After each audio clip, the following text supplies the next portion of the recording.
The flour dust hung thick in the air of the bakery that September morning in 1878, catching the slanted sunlight coming through the front window like tiny stars suspended in time. Dahlia Kendrick wiped her hands on her apron and surveyed the morning's work with satisfaction, the scent of fresh bread and cinnamon rolls filling every corner of her small shop on Georgetown's Main Street.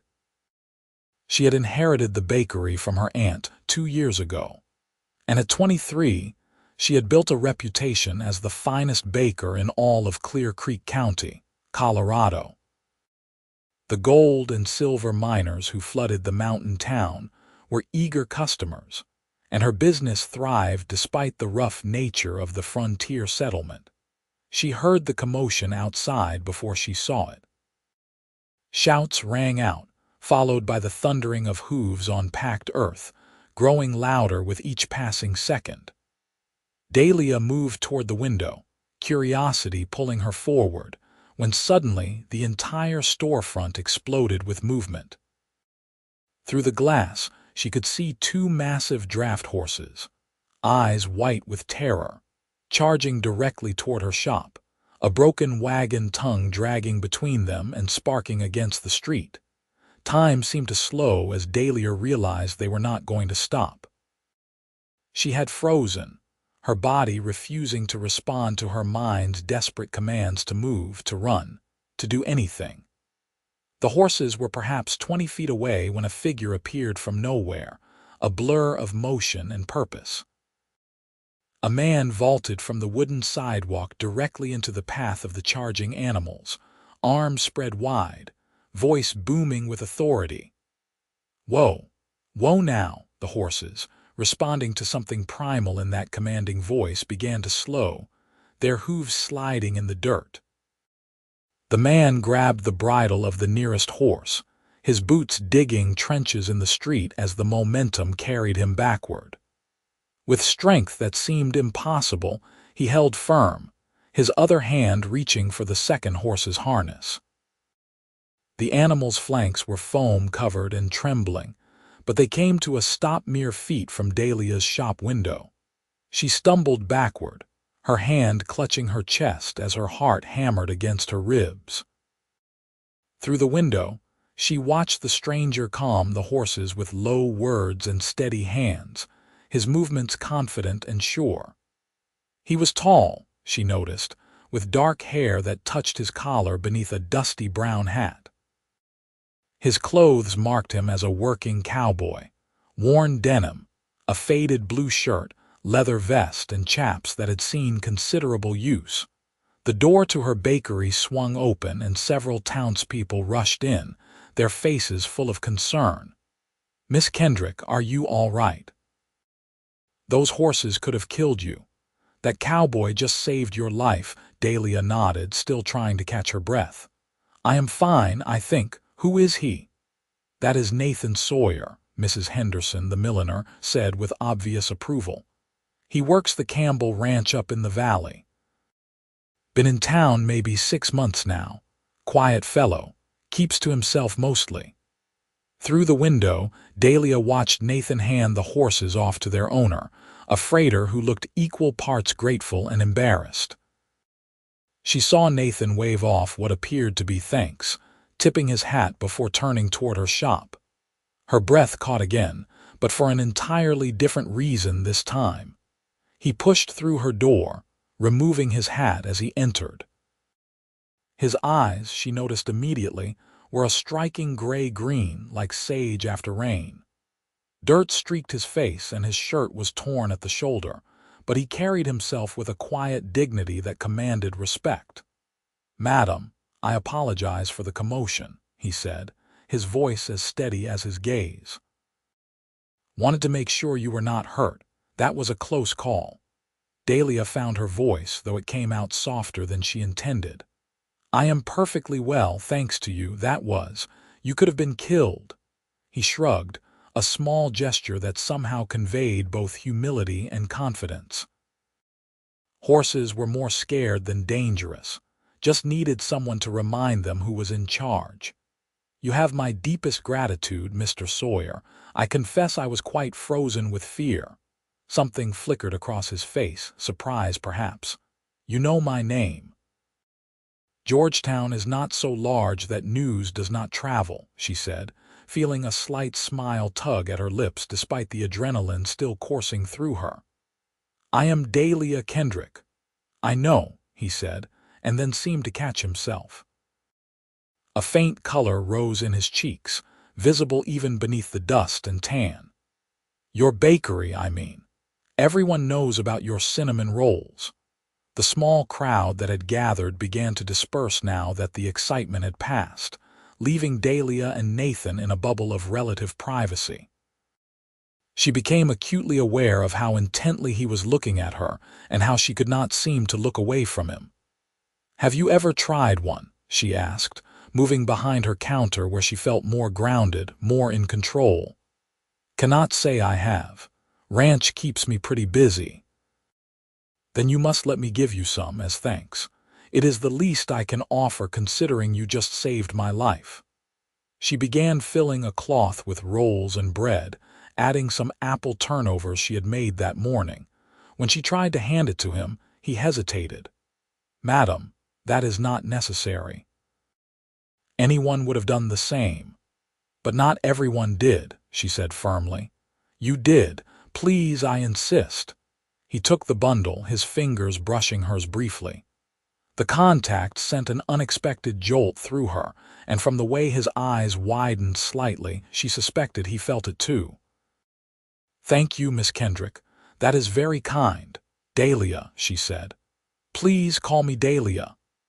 Nathan, he replied, and the way he said his own name felt like an offering, a gift extended. He lingered for a moment longer, as if there were more he wanted to say but could not quite find the words. Finally, he settled his hat back on his head and nodded. I should let you get back to your work. I am sure this has disrupted your whole morning. Mr. Sawyer. Nathan, she called as he reached the door. He turned, and she found herself saying words that surprised even her. I have been waiting for someone like you. The words hung in the air between them, heavy with meaning neither of them fully understood yet. Nathan's expression softened, and something warm and wondering filled his eyes. That is quite a thing to say to a man you just met. Perhaps, Dahlia said, feeling bold in a way she never had before. But I believe in speaking the truth. He smiled then, a real smile that transformed his whole face. Then I will speak a truth too. I am very glad I was here today, and not just because I could help. After he left, Dahlia sank onto her stool behind the counter, her legs suddenly weak. Her hands were trembling, and she pressed them flat against her apron. She had never been the type to believe in love at first sight, had always thought such notions were confined to dime novels and fairy tales. Yet something had passed between her and Nathan Sawyer, something she could not name but felt with absolute certainty. The rest of her day passed in a blur of customers and baking, but her mind kept returning to those gray-green eyes and that moment of connection. Georgetown was built into the mountains at nearly 9,000 feet elevation, and autumn came early here. Already the aspens on the surrounding peaks were beginning their transformation to gold, and the nights carried a sharp bite. Winter would arrive soon, locking the town in snow and cold, and Dahlia found herself hoping she would see Nathan Sawyer again before then. She did not have to wait long. 3 days later, just as she was closing the bakery for the evening, she heard a knock at the door. Through the glass she saw Nathan, hat in hand, looking uncertain. She opened the door quickly. Nathan, this is a surprise. I hope I am not intruding, Miss Dahlia. I wanted to return your cloth and... He paused, seeming to gather courage. I wondered if I might walk you home. Sun is setting, and the streets can be rough after dark. Dahlia felt warmth spread through her chest. I would like that very much. Just let me get my shawl. They walked slowly through the dusty streets of Georgetown. past the stamp mills that process the area's rich silver ore, past saloons from which piano music and laughter spilled into the cooling air. Nathan carried her basket of unsold bread, which she would take to the church for distribution to families in need, and they talked easily despite having known each other such a short time. "Where are you from originally?" Dahlia asked, pulling her shawl tighter against the evening chill. "Texas, born and raised, near San Antonio. My father had a small ranch there, cattle mostly. After he died, my mother remarried and moved to St. Louis. The new husband and I did not exactly see eye to eye, so I lit out on my own. That was 5 years ago. I was 18. That must have been difficult, leaving your family so young." He was quiet for a moment, his boots crunching on gravel. "Sometimes a man has to make his own way. What about you? You said you inherited the bakery from my aunt." "Yes. My parents died of fever when I was 16.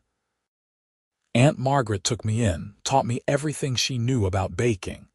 When she passed 2 years ago, she left me the shop. It is everything to me now, my livelihood and my purpose.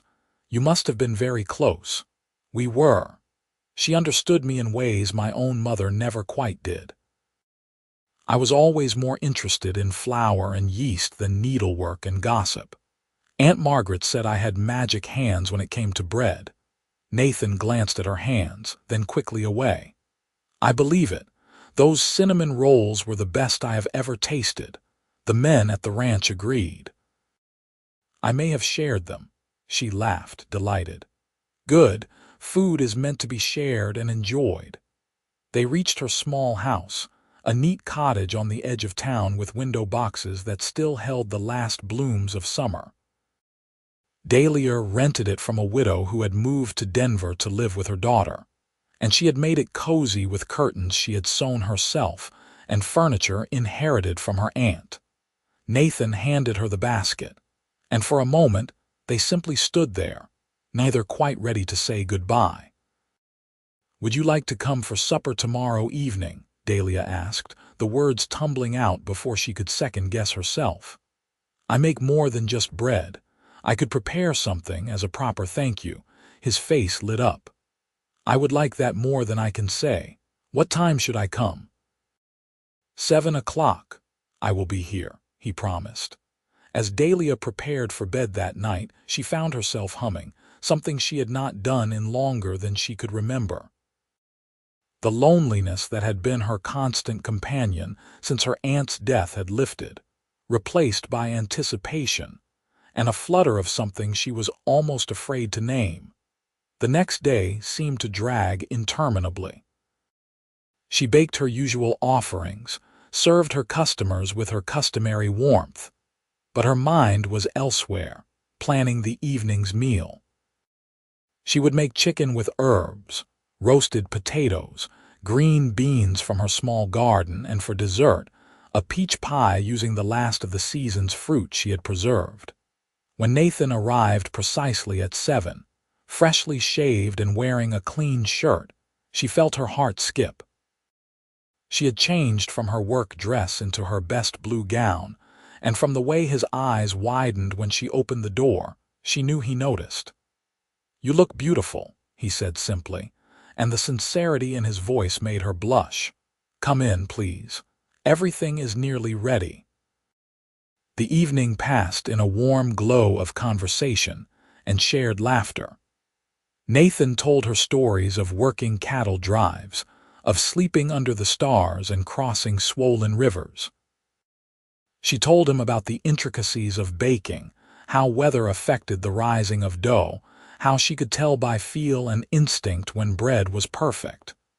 "You truly love what you do," Nathan observed, watching her face as she spoke. "I do. Baking makes sense to me. You follow certain principles, but there is also art to it, intuition.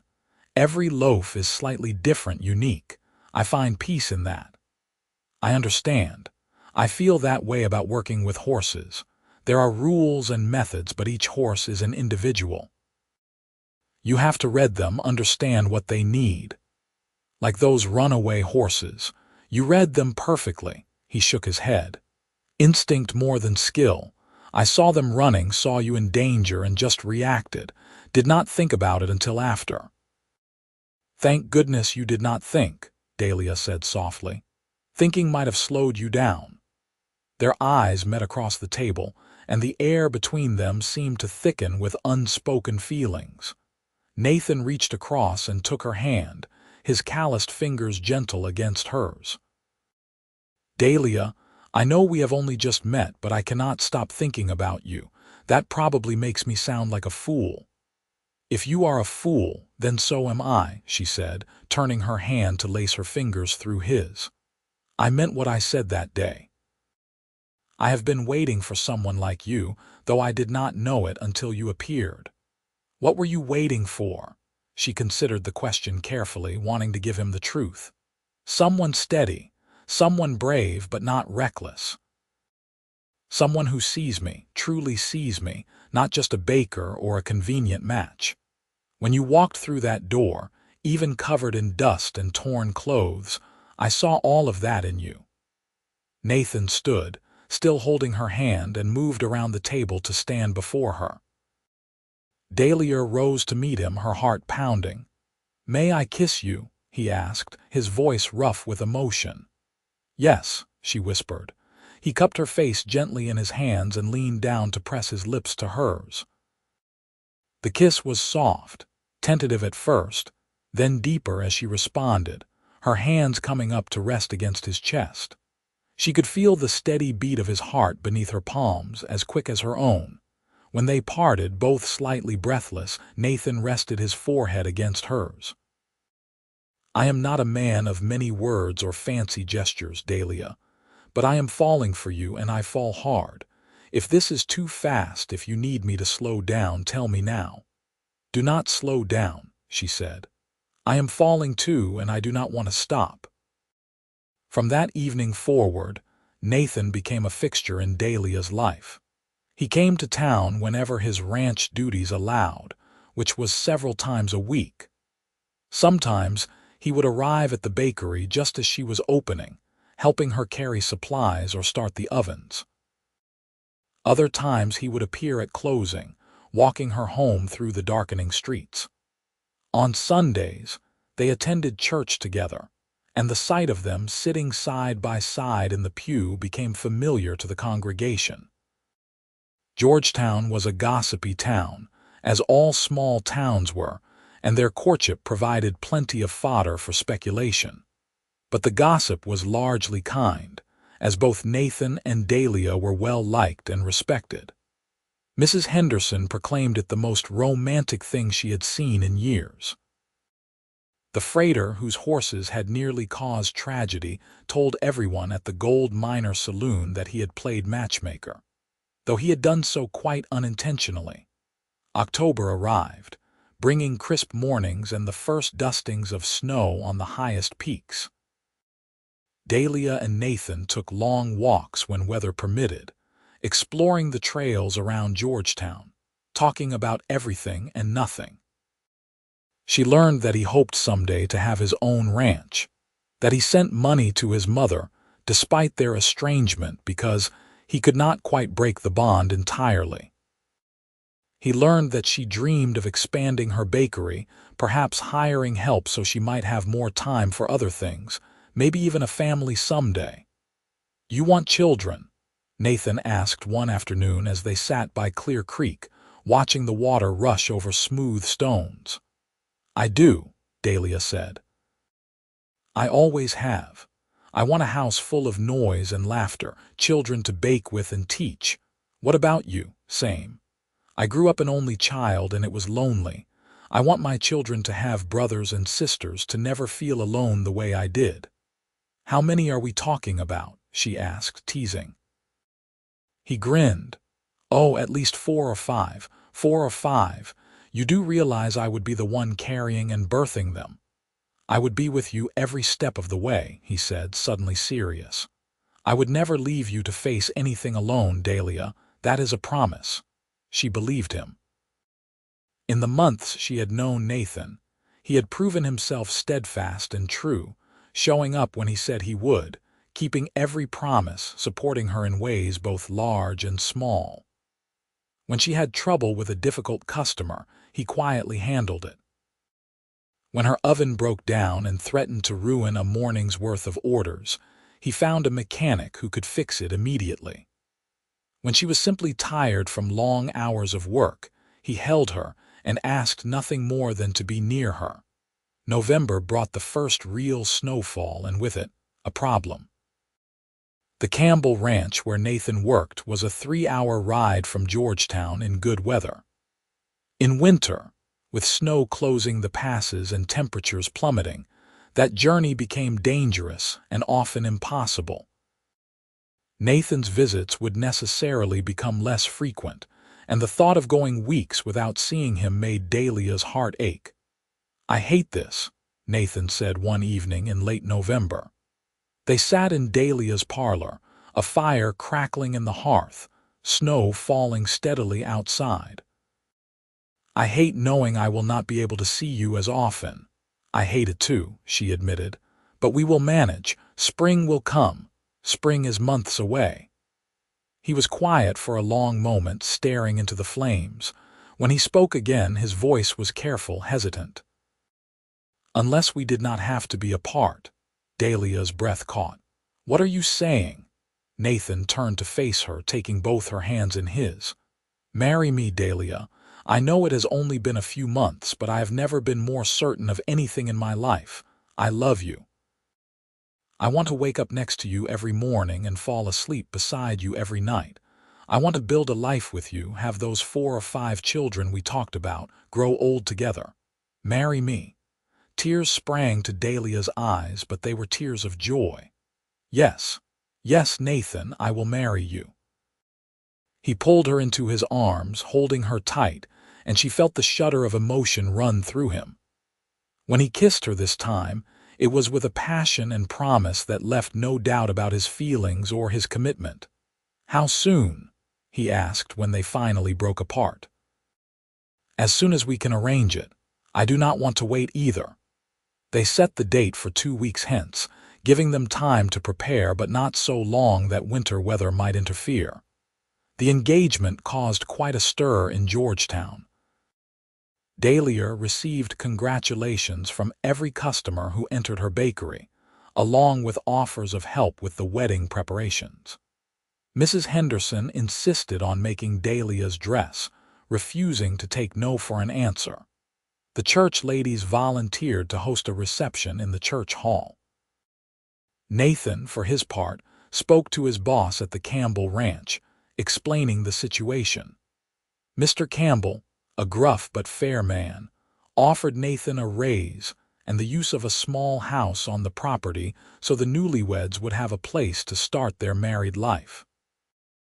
It meant Dahlia would have to give up her bakery in Georgetown, but they discussed it at length and decided together that she could establish a new bakery in the settlement near the ranch. The miners and ranch hands there had money to spend and nowhere decent to get fresh bread. The days before the wedding passed in a whirlwind of activity. Dahlia baked her own wedding cake, a 3-tiered masterpiece of vanilla and almond flavoring. She packed up her belongings, arranged for a buyer for her bakery equipment, and said difficult goodbyes to the customers who had become friends. On a crisp December afternoon, with snow sparkling like diamonds under a brilliant blue sky, Dahlia Kendrick became Dahlia Sawyer. She wore a dress of ivory satin with delicate lace at the collar and cuffs. Her dark hair pinned up with flowers Mrs. Henderson had somehow procured, despite the season. Nathan wore a new black suit that made him look both handsome and slightly uncomfortable. Though his discomfort vanished the moment Dahlia appeared at the back of the church. The ceremony was simple and heartfelt.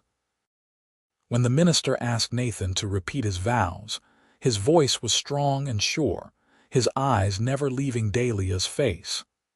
"I, Nathan, take you, Dahlia, to be my lawfully wedded wife. I promise to love you, honor you, protect you, and cherish you for all the days of my life." In good times and bad, in sickness and health, I will stand by your side. This I swear before God and these witnesses." Dahlia repeated her own vows, her voice clear despite the emotion threatening to overwhelm her. When the minister pronounced them husband and wife, Nathan's kiss was gentle and reverent, a seal on the promises they had just made.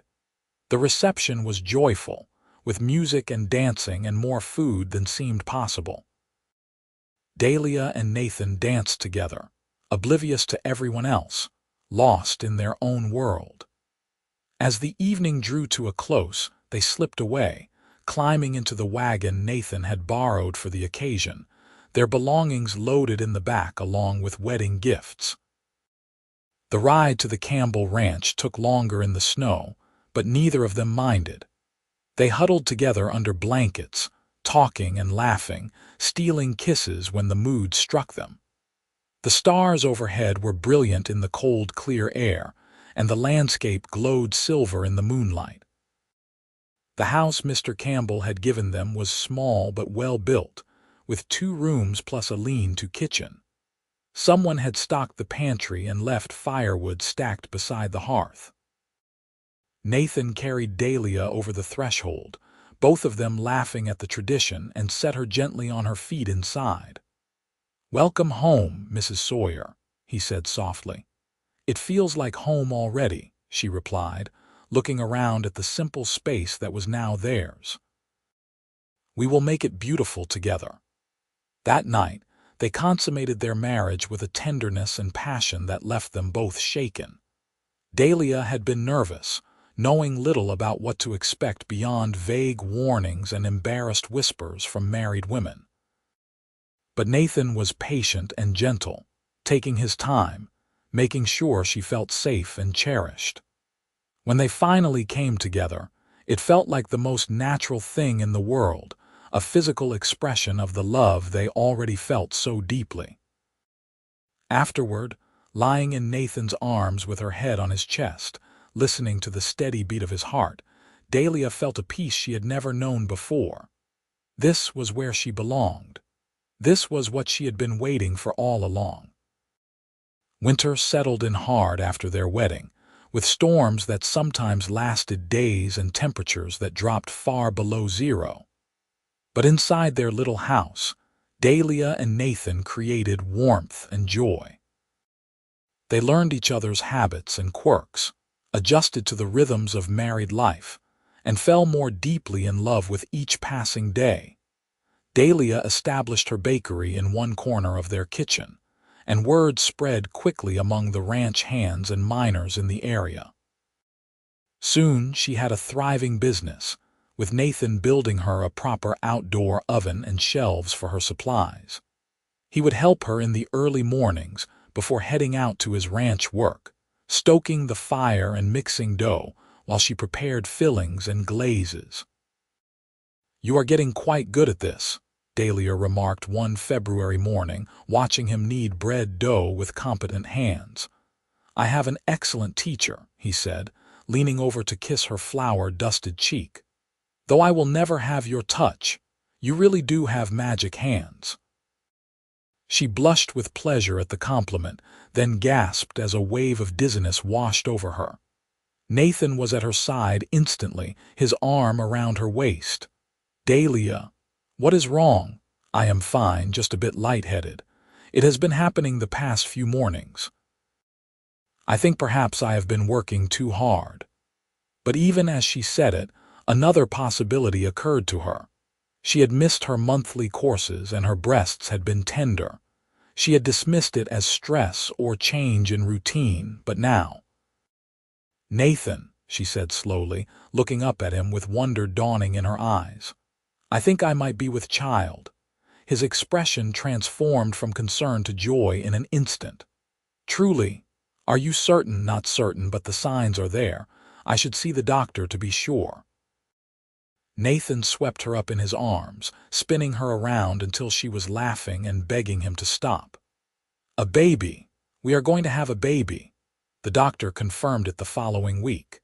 Dahlia was indeed pregnant, about 2 months along, which meant the baby would arrive in early August. Nathan was beside himself with excitement and worry, suddenly treating Dahlia as if she were made of spun glass. "I am not fragile," she protested when he tried to prevent her from lifting a bag of flour. "Women have been having babies since the beginning of time while continuing to work. You are not just any woman. You are my wife carrying my child. Let me take care of you." They compromised. Dahlia continued her baking but accepted help from a young woman named Mary who lived on a neighboring ranch and needed work. Nathan took over the heavy lifting and helped more with the business side of things. And every evening, he would place his hand on Dahlia's growing belly and talk to their unborn child. "I am your papa," he would say, "and I already love you more than I knew was possible. Your mama and I are going to give you the best life we can.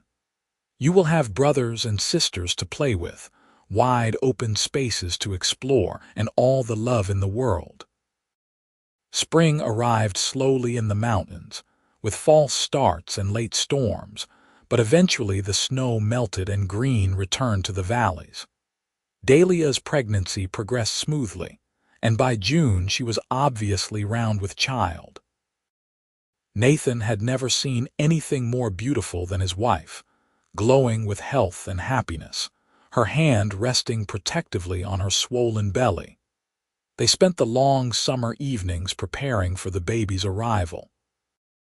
Nathan built a cradle from smooth pine, carving a pattern of stars and moons into the headboard. Dahlia sewed tiny gowns and blankets, her heart full every time she imagined the small person who would wear them. They decided that if the baby was a boy, they would name him Thomas after Nathan's father. If a girl, Claire, after Dahlia's mother. On a hot August afternoon with thunderclouds building over the mountains, Dahlia felt the first pangs of labor. Nathan had been out checking on a sick calf, and she sent Mary running to fetch him. By the time he arrived, breathless and wild-eyed with worry, Dahlia's pains were coming regularly. The next hours were the longest of Nathan's life. The doctor had come from the main ranch house, along with Mrs. Campbell and 2 experienced women who had assisted at many births. Nathan was banished to the front room, left to pace and pray while Dahlia labored in the bedroom. He could hear her cries of pain, and each one felt like a knife to his heart. He had never felt so helpless. Finally, as the sun was setting and the threatened storm broke overhead with thunder and lightning, he heard a new sound, the thin, fierce wail of a newborn baby. Nathan's legs nearly gave out with relief. Moments later, Mrs. Campbell emerged, smiling. "You have a son, Mr. Sawyer. A fine, healthy boy, and your wife did beautifully." Nathan burst into the bedroom, stopping short at the sight that greeted him. Dahlia, exhausted but radiant, sat propped against pillows, holding a small bundle wrapped in blankets. Her hair was damp with sweat, her face pale, but she had never looked more beautiful to him. "Come meet your son," she said softly. Nathan approached slowly, almost reverently. Dahlia pulled back the blanket to reveal a tiny red face, scrunched and furious, with a shock of dark hair and flailing fists. "Thomas," Nathan breathed. "Our Thomas. Would you like to hold him?" Nathan nodded, unable to speak. Dahlia placed the baby carefully in his arms, and Nathan looked down at his son with overwhelming love and fierce protectiveness. This tiny person, this perfect miracle, was his to love and protect and guide. The responsibility felt enormous, but Nathan embraced it with his whole heart. "Hello, Thomas," he whispered. "I am your papa. I have been waiting to meet you." The baby's eyes opened, unfocused but somehow seeming to look right at Nathan, and a bond formed in that instant that would last the rest of their lives. Over the following weeks, Nathan and Dahlia adjusted to life with a newborn. The sleepless nights and constant demands were exhausting, but every smile, Every small milestone filled them with wonder. Nathan would walk the floor with Thomas when he was fussy, singing old trail songs in his rough voice until the baby settled. Dahlia would nurse their son while Nathan read aloud from books he had ordered from Denver, wanting to expose their child to stories and ideas from the very beginning.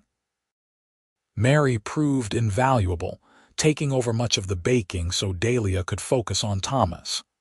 The business continued to thrive, and Nathan's position at the ranch was secure. They were building the life they had dreamed of, and it was better than either had imagined. Thomas was 6 months old when Dahlia discovered she was pregnant again. Nathan was delighted, though he worried about her handling another pregnancy so soon after the first. But Dahlia assured him she felt strong and healthy, and indeed, this pregnancy seemed even easier than the first had been. Their daughter arrived the following summer, on a perfect June morning when wildflowers covered the meadows and birds sang in the aspens. Claire Sawyer was smaller and more delicate than her brother had been, with her mother's dark eyes and a surprisingly full head of auburn hair. "She looks like you," Nathan said, gazing at his daughter with awe. "She has your nose," Dahlia replied, smiling despite her exhaustion.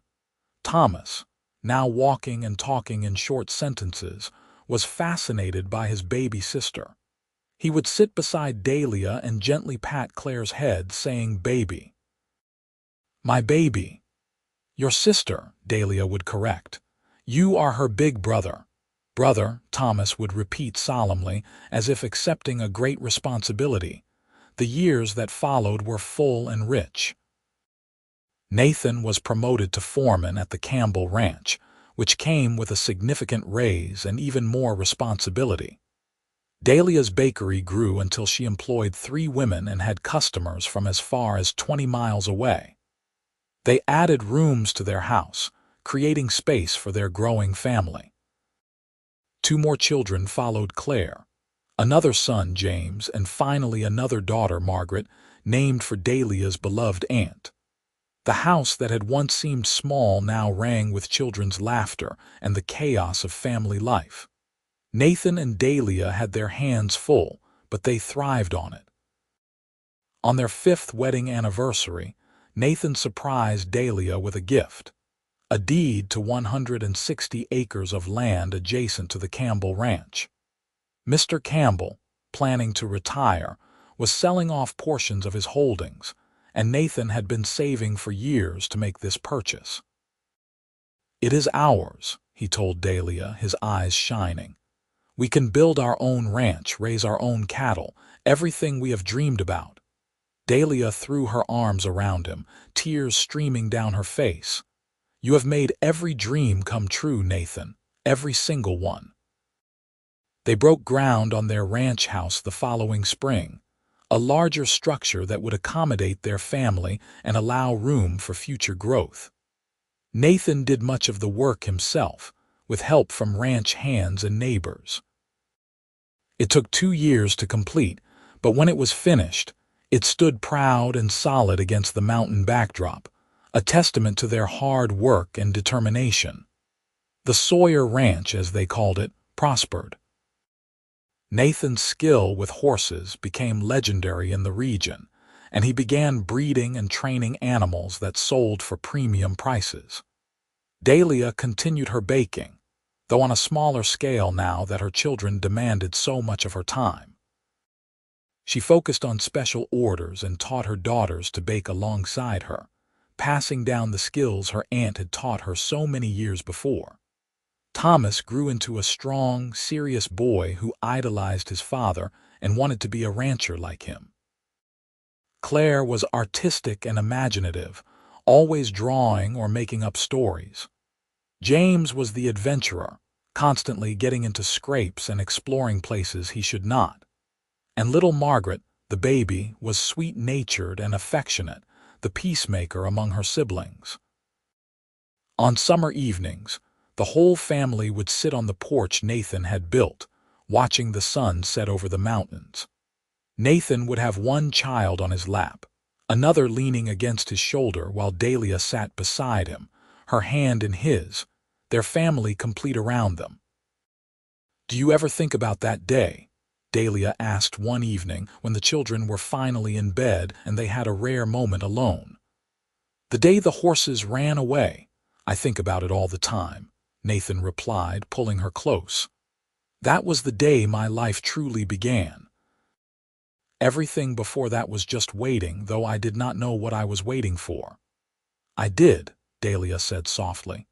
"I was waiting for you. I told you that the day we met, and I have never been more right about anything." Nathan cupped her face in his hands, his thumbs gently brushing her cheeks. "You saved me too, you know. I was drifting before I met you, no real purpose or direction. You gave me a reason to put down roots to build something lasting.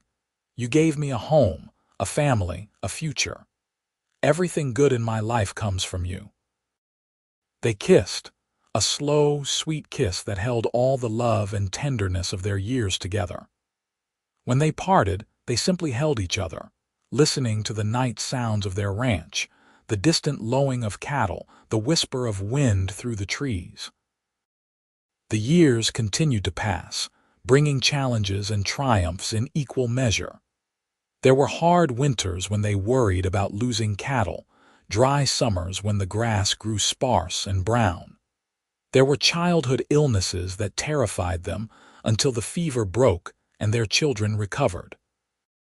There were financial concerns and difficult decisions, and all the normal struggles of building a life on the frontier.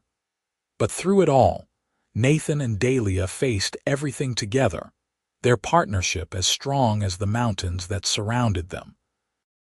They had built something solid and true, a love that deepened with each passing year rather than fading.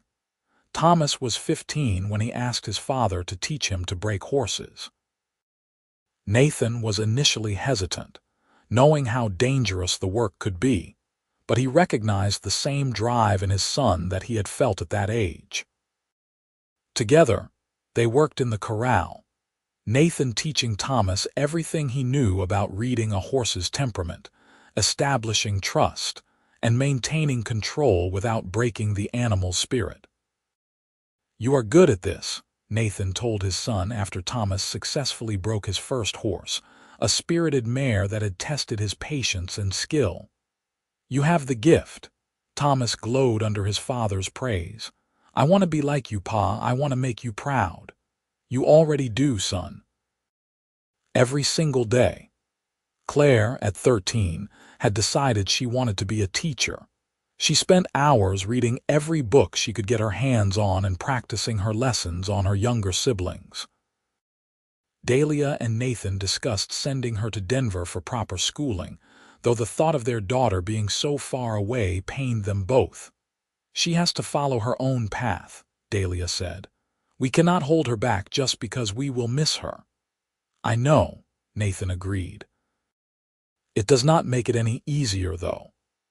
They compromised by hiring a tutor to come to the ranch 3 times a week, preparing Claire for the entrance examinations she would need to pass. The investment was significant, but they had worked too hard to deny their children opportunities they themselves had never had. James, at 11, remained the wild child, though he was showing signs of settling down. He had a way with cattle that impressed even the most experienced ranch hands, an instinctive understanding of how the animals moved and thought. Nathan suspected James would end up being a cattleman rather than a horseman, and there was certainly nothing wrong with that. And Margaret, at 8, was already showing signs of having inherited her mother's gift for baking. She would stand on a stool beside Dahlia, measuring and mixing, her tongue between her teeth in concentration, producing results that would have been impressive for someone twice her age. "We did well with them," Nathan remarked one evening, watching his children playing a complicated game they had invented. "They are good people."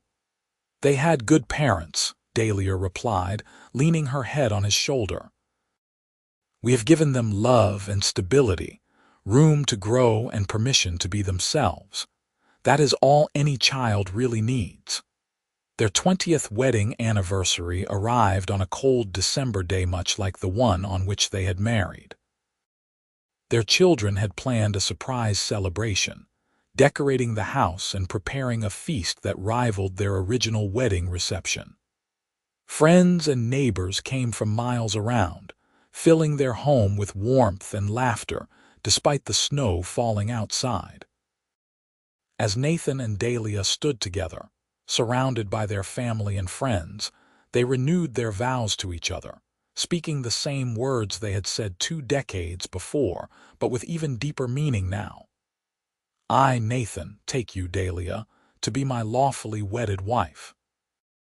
I promise to love you, honor you, protect you, and cherish you for all the days of my life.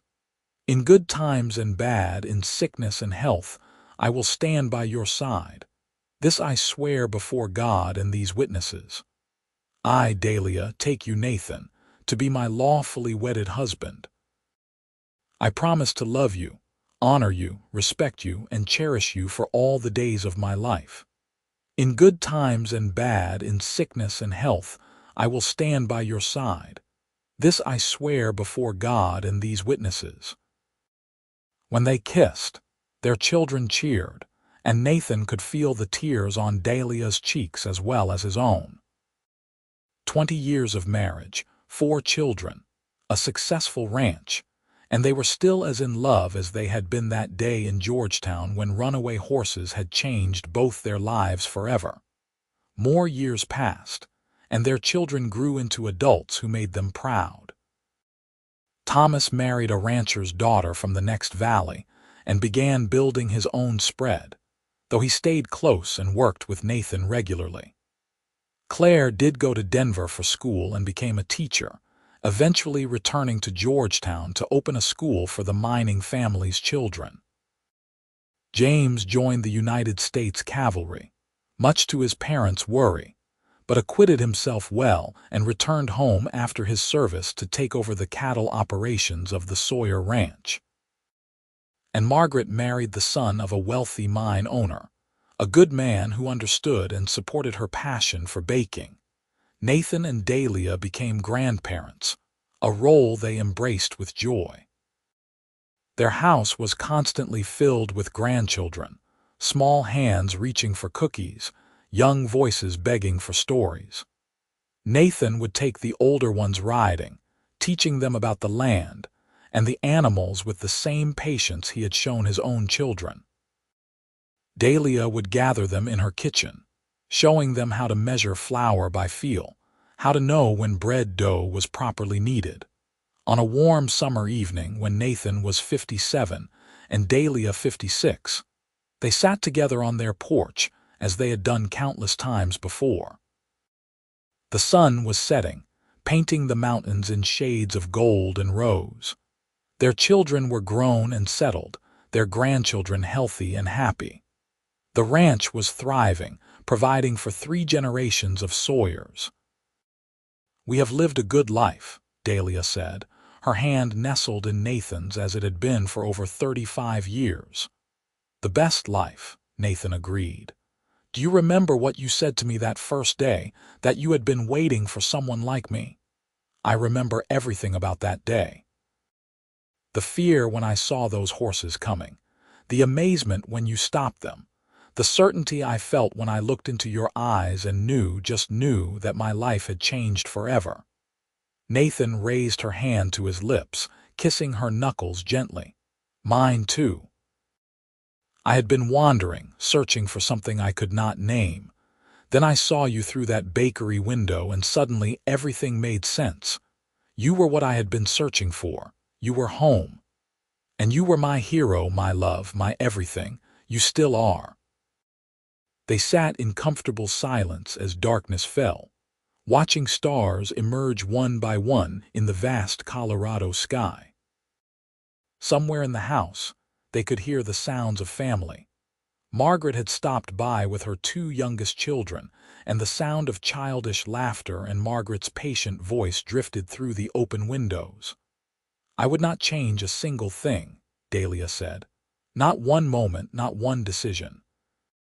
It has all been perfect because we have walked through it together. Even the hard times, Nathan asked. The times we struggled or worried or were afraid, especially those times, Dahlia replied. Because those were the moments that proved what we have is real and lasting. Anyone can be happy when things are easy. It takes real love to face difficulties together and come out stronger on the other side. Nathan pulled her closer, and she rested her head on his shoulder as she had done thousands of times before.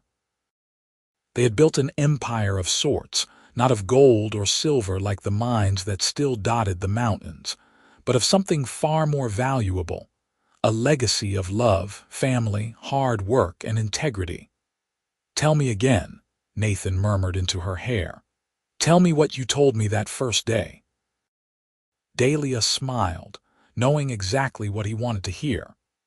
"I have been waiting for someone like you, someone brave and true and kind, someone who would love me with their whole heart and build a life with me. I waited my whole life for you, Nathan Sawyer, and it was worth every moment.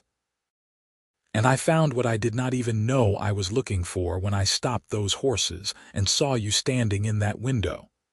My future, my heart, my home, all in one perfect woman." They kissed, a gentle kiss that still held passion after all these years, still held promise and devotion and the deep abiding love that was the foundation of everything they had built inside the house. Margaret called out, "Mama, Papa, supper is ready." Nathan and Dahlia rose, their movements slower now than they had been in youth, but still steady, still strong. Hand in hand, they walked into their home, into the warmth and light and love that filled every corner, the home they had created together from nothing but faith and determination, and a love that had started with runaway horses, and a moment of connection that had changed everything. The years continued their steady march. Nathan and Dahlia settled into a comfortable rhythm, taking more time to enjoy the fruits of their labor. They traveled occasionally, visiting Claire in Georgetown, taking trips to Denver to see the modern marvels the city offered. But they always returned to their ranch, to the mountains and sky and land that had shaped their lives. Their grandchildren grew, and great-grandchildren began to arrive. The Sawyer name was respected throughout the region, synonymous with honesty, quality livestock, and community involvement. The bakery that Dahlia had started in their small house all those years ago had spawned a thriving business that Margaret now ran from a shop in the nearest town, shipping baked goods throughout Colorado. On their 50th wedding anniversary, the whole family gathered for a celebration that lasted 3 days. Sawyers came from across the state and beyond, filling every room of the ranch house and spilling over into tents erected on the lawn. There was dancing and music, speeches and toasts, and enough food to feed an army. Thomas stood to address the gathering, his own hair now graying at the temples. His children and grandchildren gathered around him. "My father once told me that the day he saved my mother from those runaway horses was the day his life truly began. As their eldest son, I can tell you that the life they built from that moment has touched more people than they could ever know. They taught us about love, not just in words but in actions. Every day of my life, I watched them choose each other, support each other, fight for each other. They showed us what a true partnership looks like, what it means to commit fully to another person and never waver from that commitment." Claire spoke next, tears streaming down her face. "Mama told me once that love is not a feeling but a choice you make every single day. She said that some days that choice is easy, and some days it is hard, but you make it anyway because that is what commitment means.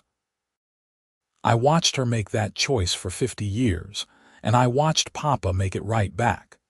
They gave us the greatest gift parents can give their children, the security of knowing that their love for each other and for us was unshakable." "James," the former cavalryman who had seen the world and returned home, added his own words. In all my travels, in all the places I have been and people I have met, I have never seen a love like my parents have. It is the real thing, the kind of love that songs are written about and poets try to capture but never quite can. We are all blessed to have witnessed it, to have been raised by it, to carry it forward in our own lives.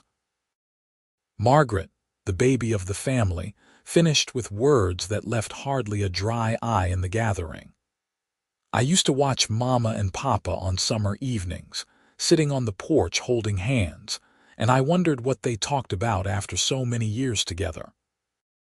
One day I asked Mama, and she told me they did not always need words, that sometimes just being together was enough. She said that real intimacy is found in the quiet moments, the daily rhythms, the small kindnesses and considerations that add up to a life well lived together. I hope I have even a fraction of the love they share in my own marriage.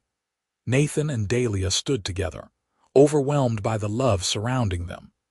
Nathan, now 73, his hair white and his face weathered by decades of sun and wind, still stood tall and strong. Dahlia, at 72, her own dark hair now silver, her face lined but still beautiful, glowed with happiness. "We did not know," Nathan said, his voice carrying across the gathered crowd.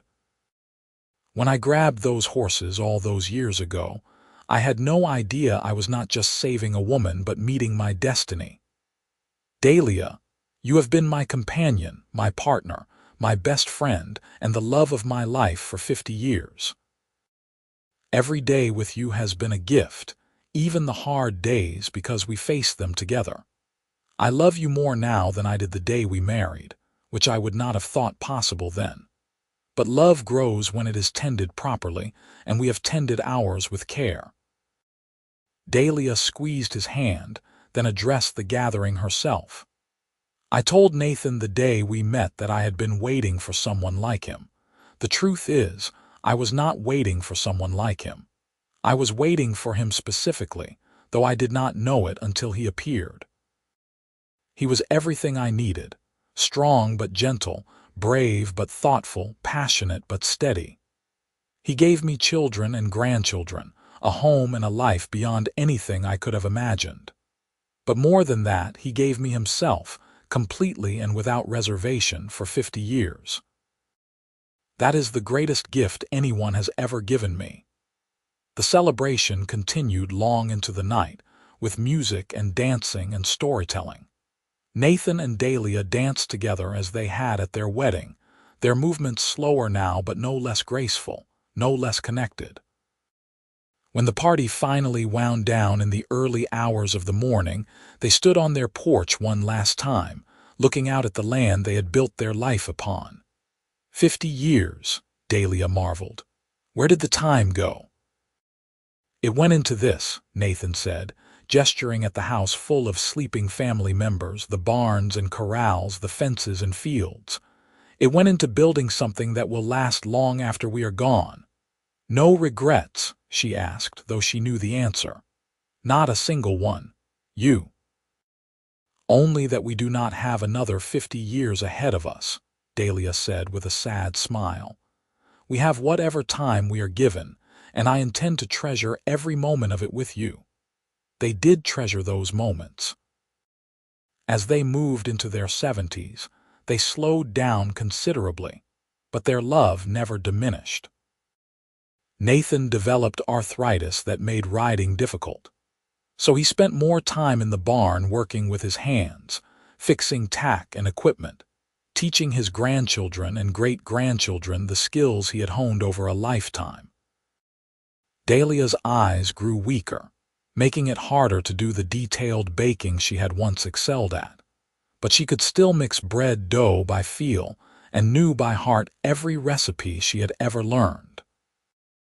They took daily walks when weather permitted, Nathan steadying Dahlia when the path was rough, Dahlia guiding Nathan when his arthritis flared and made movement difficult. They had become each other's support in the most literal sense. Two people who had grown so intertwined that neither could quite remember what life had been like before the other. On a crisp autumn morning, when Nathan was 78 and Dahlia 77, they walked together to the spot where they had broken ground on their ranch house over 50 years before. The house had been expanded and remodeled over the decades, but this spot remained constant, a reminder of where it all began. "Do you remember the day we started building?" Dahlia asked, looking at the solid structure that was now home to Thomas and his family, Nathan and Dahlia having moved to a smaller cottage on the property that was easier for them to manage. "I remember everything," Nathan said. "I remember how excited we were, how nervous. We had 4 small children and dreams bigger than we had any right to, but we did it. We built everything we dreamed of and more." "We did it together," Dahlia corrected. "That was always the secret. Not that we never struggled or doubted, but that we never did it alone." Nathan turned to face his wife, taking both her hands in his. Even after all these years, touching her still sent warmth through his chest, still made his heart beat a little faster. "Dahlia Sawyer, you have made my life extraordinary. You took a wandering cowboy with nothing but a skill with horses and turned him into a man with a purpose, a family, a legacy. Everything good that I am because of you." Dahlia reached up to touch his weathered face, her fingers tracing the lines that time and laughter and worry had carved there. "And you gave me everything I ever wanted, Nathan. A home, children, security, and most importantly, a love that has never wavered. You kept every promise you made to me 53 years ago in that little church. You loved me, honored me, protected me, and cherished me. You stood by my side through everything. I could not have asked for a better partner in life." They stood there for a long time, two elderly people who had weathered decades together, who had built an empire of love and family from nothing but determination and devotion. The autumn wind whispered through the aspens, turning their leaves to gold, and in the distance, they could hear the sounds of the ranch continuing its daily operations under the capable management of their children and grandchildren. "Ready to head back?" Nathan asked finally. "You must be getting tired." "A little," Dahlia admitted, "but I wanted to stand here with you one more time to remember what we built." "We will come back tomorrow," Nathan promised, "and the day after that, we will come back as many times as you want." They walked slowly back to their cottage, arms around each other. Their steps matched perfectly after decades of walking side by side. Inside, Dahlia put on the kettle for tea while Nathan settled into his favorite chair by the window where he could watch the ranch operations. "Do you think we would do it all the same if we had it to do over?" Dahlia asked, bringing him a cup of tea. Nathan considered the question seriously. "Maybe a few things differently. I would have worried less about money and more about enjoying the moments as they happened. I would have taken more time to just be still with you and the children instead of always working toward the next goal. But the big things, meeting you, marrying you, building this life, those I would not change for anything in the world." "Same," Dahlia agreed. "Though I might have hired help earlier, so I was not so exhausted all the time when the children were small. And I would have taken more photographs. We have so few from those early years." "We have our memories," Nathan said, "and those are worth more than any photograph."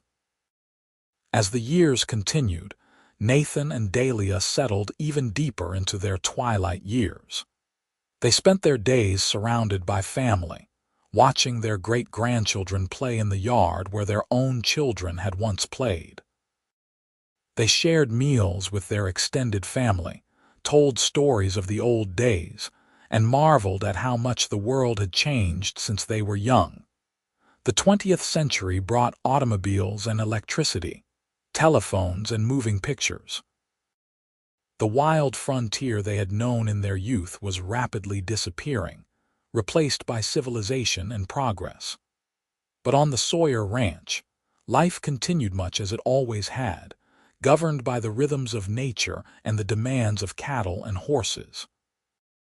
Nathan celebrated his 80th birthday surrounded by 5 generations of Sawyers. He held his newest great-great-grandchild, a baby girl with dark hair and gray-green eyes that reminded everyone of Nathan himself.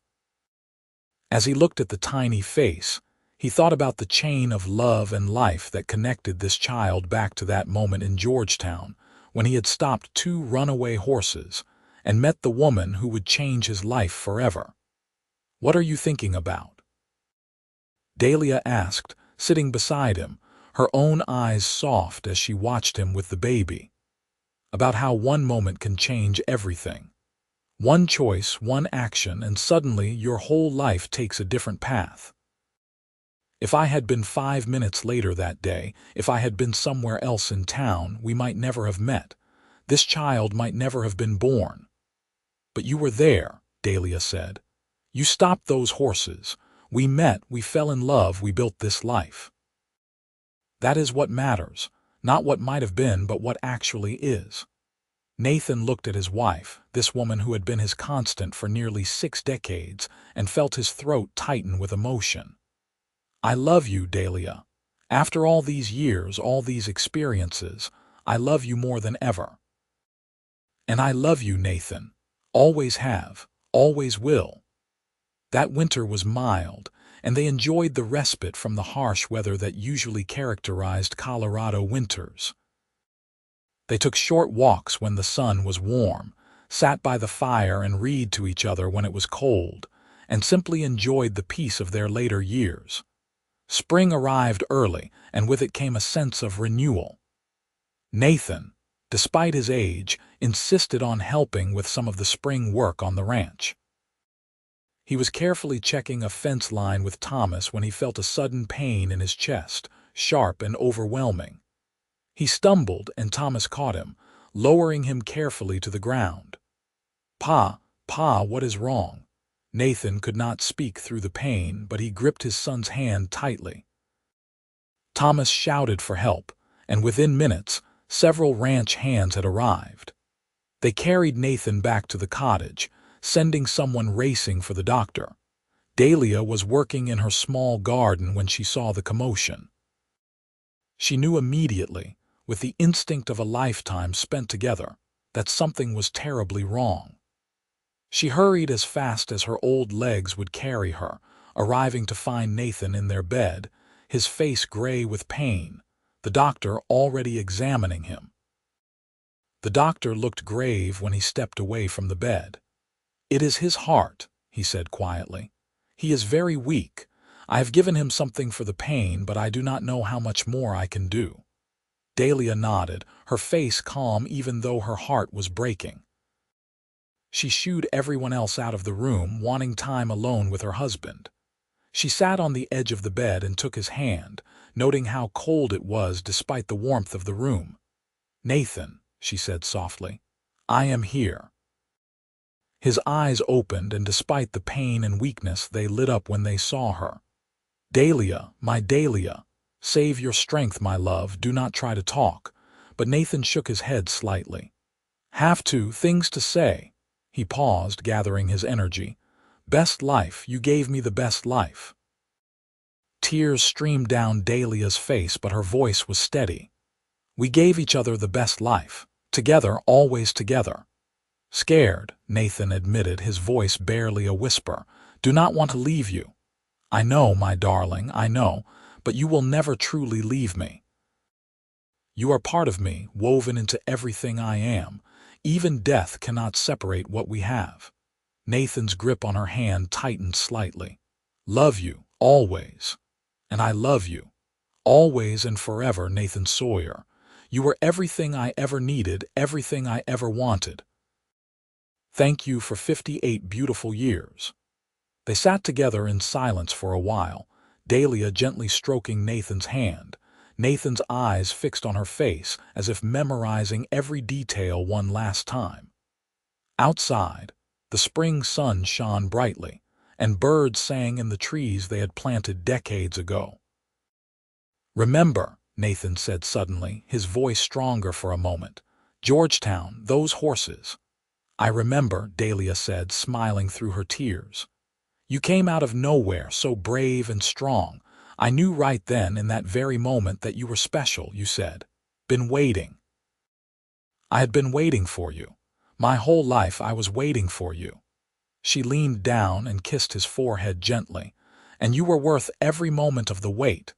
Nathan's breathing grew more labored, but his eyes never left Dahlia's face. "See you again," he managed. "Wait for you." "Yes," Dahlia said firmly. "You wait for me, Nathan Sawyer. This is not goodbye forever, just goodbye for now." As the afternoon sun slanted through the window, Nathan drew his last breath, his hand still clasped in Dahlia's, his eyes still looking at the woman he had loved for nearly 60 years. Dahlia sat with him for a long time after, holding his hand, remembering every moment they had shared, every laugh and tear, every triumph and challenge. Finally, she leaned forward and kissed him one last time. "Safe journey, my love. I will see you again when my own time comes. Until then, carry my love with you wherever you go." The family gathered, grief-stricken but grateful that Nathan had lived such a long, full life and had passed peacefully with the woman he loved by his side. The funeral was massive, with people coming from all over Colorado to pay their respects to a man who had been respected and loved by everyone who knew him. Dahlia bore her grief with quiet dignity, supported by her children and grandchildren. She spoke at the service, her voice clear and strong despite the pain in her heart. Nathan Sawyer was many things: a skilled horseman, a successful rancher, a devoted father and grandfather. But to me, he was simply everything. He was my hero, my partner, my best friend, and my greatest love. We built a beautiful life together, and I will carry that life and him in my heart until we meet again. After the funeral, Dahlia moved through her days quietly, finding comfort in routine and family. She continued her small baking projects, taught her great-grandchildren stories about their great-grandfather, and tended the garden they had planted together. She often walked to the spot where she and Nathan had stood so many times, looking out at the ranch they had built. She could almost feel him beside her, hear his voice in the wind, feel his hand in hers. "I miss you," she would say aloud. "Every moment of every day I miss you, but I am not sad, my darling. How could I be sad when I had something so beautiful? We were blessed, Nathan, so incredibly blessed." 3 months after Nathan's passing, on a warm summer evening, Dahlia sat on the porch of their cottage, watching the sun set over the mountains as she had done countless times with Nathan. She felt tired, more tired than usual, and there was a strange peace settling over her. Margaret came to check on her mother, and found her sitting with a gentle smile on her face, her eyes closed, her hands folded peacefully in her lap. She had passed quietly, without pain or struggle, simply closing her eyes and letting go. The family grieved again, but there was also a sense of rightness to it. Dahlia and Nathan had been inseparable in life, and it seemed fitting that they would not be apart for long. They were buried side by side in the small cemetery on the ranch, their headstones simple but bearing inscriptions that told their story. Nathan Sawyer, 1851–1931, beloved husband, father, grandfather. He lived with courage and love. Dahlia Sawyer, 1852–1931, beloved wife, mother, grandmother. She waited for her love, and together they built a legacy. The Sawyer Ranch continued to thrive under the management of their descendants, each generation adding their own chapter to the story, while honoring the foundation that Nathan and Dahlia had laid. The cottage where they had spent their final years together was preserved, becoming a sort of family shrine where Sawyers would gather to remember the couple whose love had started everything. Stories of Nathan and Dahlia became family legend, passed down through generations. Children grew up hearing about the cowboy who stopped runaway horses and the baker who had been waiting for him. They learned about true love, about partnership, about building something meaningful through hard work and dedication. Years turned into decades, and the 20th century gave way to the 21st. The world changed in ways Nathan and Dahlia could never have imagined, but the Sawyer Ranch remained, a testament to what two people could build when they loved each other completely and committed to that love every single day. On what would have been Nathan and Dahlia's 150th wedding anniversary, the family gathered once more at the ranch. There were over 200 Sawyers now, spanning 7 generations, all descended from that chance meeting in Georgetown when a cowboy saved a baker from runaway horses. The current generation stood by the graves of their ancestors, telling their own children and grandchildren the story that had started it all. They talked about bravery and love, about taking chances and making commitments. They talked about how one moment, one choice, one action had created this entire family tree. What would you say to them if you could? One great-great-great-grandchild asked her mother. To Nathan and Dahlia, the woman smiled, looking at the simple headstones. I would say thank you. Thank you for showing us what real love looks like. Thank you for building something that would last long after you were gone. Thank you for being brave enough to take a chance on each other. And most of all, thank you for creating this family, this legacy, this example of what life can be when two people truly commit to each other and to building something beautiful together. The sun set over the Colorado mountains, just as it had done every evening for over a century. And in that moment, it was easy to imagine Nathan and Dahlia sitting together somewhere beyond, watching over the family they had created, satisfied with the life they had lived and the love they had shared. They had found each other in a moment of chaos and danger, had built an empire of love and family, and had shown everyone who knew them what it meant to truly commit to another person for a lifetime. Their story had started with runaway horses and a baker who had been waiting for her hero. It had continued through decades of joy and sorrow, triumph and challenge, always with two people facing everything together, hand in hand and heart to heart. And it ended, as all the best love stories do, with a legacy that would live on long after the lovers themselves had passed into memory and legend. Nathan and Dahlia Sawyer had lived, had loved, and had built something beautiful. And that, in the end, was all that really mattered.